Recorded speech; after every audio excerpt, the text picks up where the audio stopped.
loo sonn ngir say wayjur xamal ni tuuti na mënoo leen fay. sa yaay place am alxuraan moo ko tudd, yonent bi sallallahu alayhi wasallam tudd ko, lislaam tudd ko, làmmiñ mënu ko sax lim. mooy que ni place bu wayjur bu jigéen am bari na la ñuy waxtaane ci wayjur wu jigéen. loolu yàlla moo ko def, zalika fadlullah.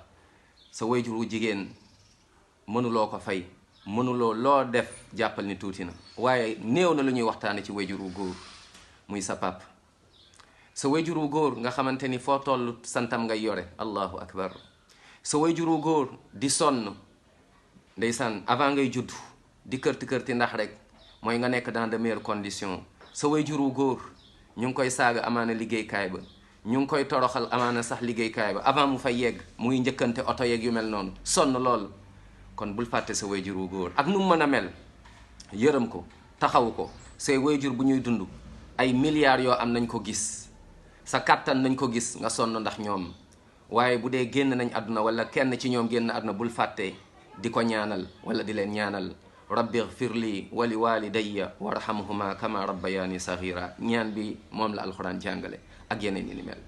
kon sa wayjur wu góor, ñu bari ci ñun tey sont ingrats, fàtte nañ seen wayjur wu góor. te nag safara ñu ingrat ñoo fa nekk. ki gën a torox mooy koo xam ne faalewul ay wayjuram waaye sonn ngir wayjuru ñeneen.